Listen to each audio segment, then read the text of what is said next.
Chapter 89, Fast Fish and Loose Fish. The allusion to the waif and waif poles in the last chapter but one necessitates some account of the laws and regulations of the whale fishery, of which the waif may be deemed the grand symbol and badge. It frequently happens that when several ships are cruising in company, a whale may be struck by one vessel, then escape, and be finally killed and captured by another vessel, and herein are indirectly comprised many minor contingencies, all partaking of this one grand feature.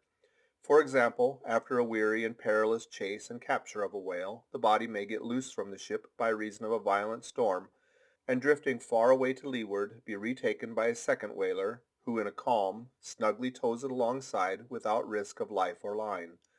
Thus the most vexations and violent disputes would often arise between the fishermen, were there not some written or unwritten, universal, undisputed law applicable to all cases. Perhaps the only formal whaling code authorized by legislative enactment was that of Holland. It was decreed by the States General in A.D. 1695. But though no other nation has ever had any written whaling law, yet the American fishermen have been their own legislators and lawyers in this matter. They have provided a system for which terse comprehensiveness surpasses Justinian's Pandects and the bylaws of the Chinese Society for the Suppression of Meddling with Other People's Business.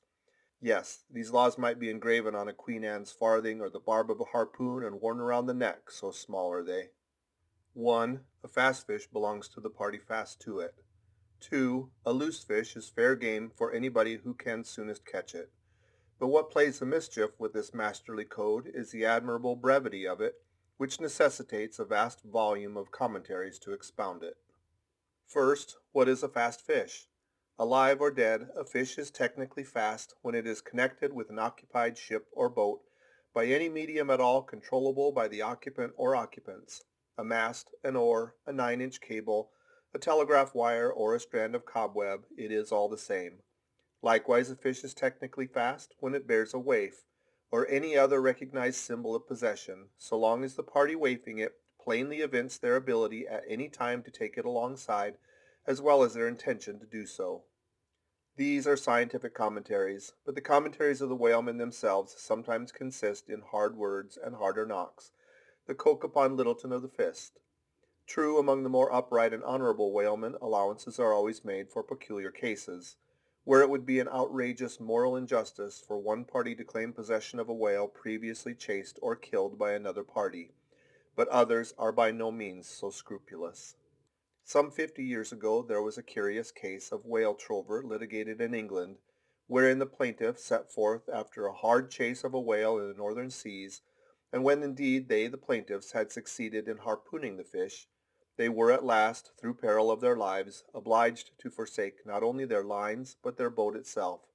Ultimately the defendants, the crew of another ship, came up with the whale, struck, killed, seized, and finally appropriated it before the very eyes of the plaintiffs.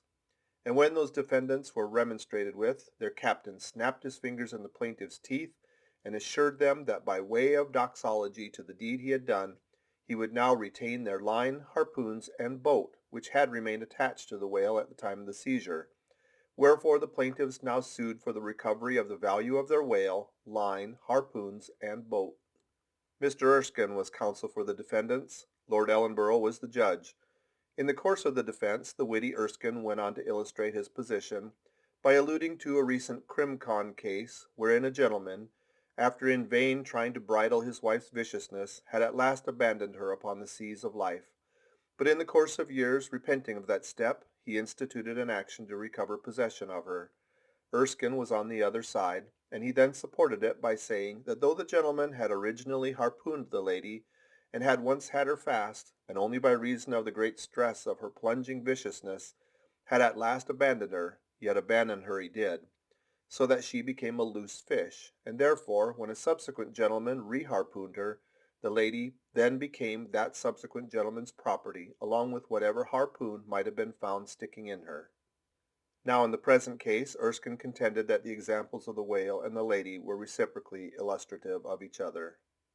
These pleadings and the counter-pleadings being duly heard, the very learned judge in set terms decided, to wit, that as for the boat he awarded it to the plaintiffs because they had merely abandoned it to save their lives, but that with regard to the controverted whale, harpoons, and line, they belong to the defendants. The whale because it was a loose fish at the time of the final capture, and the harpoons and line because when the fish made off with them, it, the fish, acquired a property in those articles, and hence anybody who afterward took the fish had a right to them. Now the defendants afterward took the fish, ergo the aforesaid articles were theirs.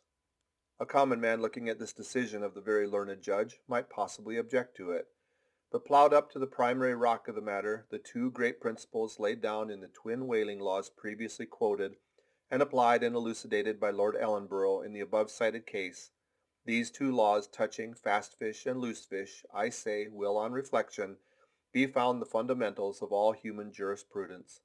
For notwithstanding its complicated tracery of sculpture, the temple of the law, like the temple of the Philistines, has but two props to stand on. Is it not a saying in everyone's mouth, possession is half the law? That is, regardless of how the thing came into possession. But often possession is the whole of the law. What are the sinews and souls of Russian serfs and Republican slaves but fast fish, whereof possession is the whole of the law?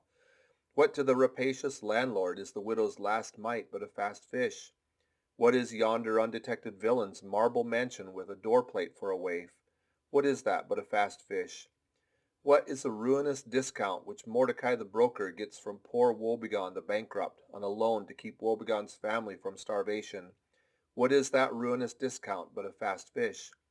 What is the Archbishop of Savesoul's income of £100,000 seized from the scant bread and cheese of hundreds of thousands of broken-backed laborers, all sure of heaven without any of Savesoul's help? What is that globular £100,000 but a fast fish? What are the Duke of Dunder's hereditary towns and hamlets but fast fish? What to that redoubted harpooner John Bull is poor Ireland but a fast fish? What to that apostolic lancer, brother Jonathan, is Texas but a fast fish? And concerning all these, is not possession the whole of the law? But if the doctrine of fast fish be pretty generally applicable, the kindred doctrine of loose fish is still more widely so. That is intentionally and universally applicable. What was America in 1492 but a loose fish in which Columbus struck the Spanish standard by way of waifing it for his royal master or mistress? What was Poland to the Tsar? What Greece to the Turk? What India to England? What at last will Mexico be to the United States? All loose fish. What are the rights of man and the liberties of the world but loose fish? What all men's minds and opinions but loose fish? What is the principle of religious belief in them but a loose fish?